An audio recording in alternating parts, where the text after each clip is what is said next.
Moi, je suis arrivé en fait à ce métier parce que je suis sommelier. Avant tout, en fait, je suis sommelier, donc j'ai passé une école de sommellerie en vin, enfin, en boisson, parce que normalement un sommelier c'est un spécialiste des boissons en fin de compte. C'est juste que, en France, forcément, on se spécialise dans le vin. Et puis c'est quand même le gros du métier. Donc moi, au départ, je suis sommelier. J'ai fait une formation en école hôtelière, inconnexe sommellerie, en fait, voilà. Après, c'est vrai qu'il n'y a pas d'école propre à la sommellerie en thé. Moi, je suis tombé amoureux du thé. En tant que sommelier, j'ai une approche sommelière du thé.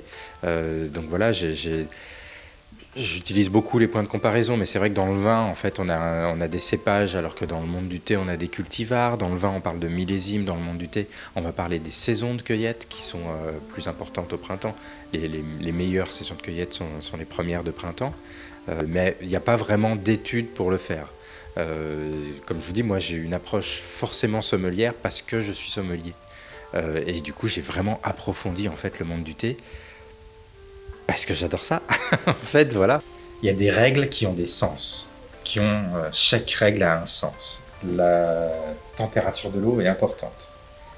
Si vous faites trop chauffer de l'eau en fait et que vous voulez faire un thé vert, vous allez brûler la feuille. Donc la température a un sens parce que si vous le faites trop, vous brûlez la feuille.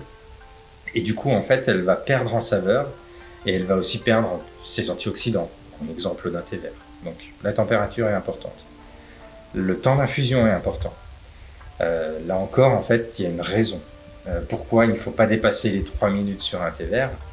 Parce qu'au-delà des 3 minutes, il n'y a plus que de l'amertume qui se libère, ce qui fait que vous perdez en qualité, vous perdez la saveur originelle du thé. Et il va y avoir la qualité de l'eau. Parce qu'en fait, si vous prenez de l'eau du robinet, souvent l'eau est traitée, donc elle a un certain goût, en fait, elle va avoir un petit côté chlore. Le calcaire étant une roche, il va absorber les saveurs. Donc du coup, en fait, la qualité de l'eau a aussi son importance. Faire un bon thé, c'est la température, la qualité du thé. Ça, bien sûr, je pense que j'ai même pas besoin de le dire. Si vous prenez un thé en sachet, forcément, il sera tannique si vous êtes sur un thé noir. Il n'y aura pas une belle complexité, pas d'intérêt. Donc, la température de l'eau, la qualité du thé, le temps d'infusion, la qualité de l'eau. Voilà, on va dire que c'est ça les secrets en fait pour faire un bon thé. Donc voilà, il y a plein de possibilités aussi au niveau de la cuisine, beaucoup de la pâtisserie, mais aussi du salé. Vraiment, c'est très intéressant. C'est une épice. Ça peut être utilisé comme une épice, certains thés. Voilà. En grillade, vous prenez un chai. Je pense que beaucoup de monde connaissent le chai. Voilà, le thé noir aux épices d'Inde.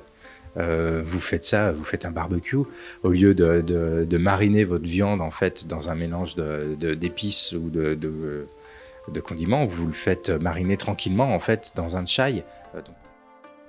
Et c'est génial, ça relève la viande, c'est juste incroyable quoi. Enfin, il y a tellement de possibilités immenses, enfin voilà, que forcément moi en tant que sommelier, moi personnellement, ça m'a vraiment attiré et je suis allé dans ce sens et je l'ai approfondi.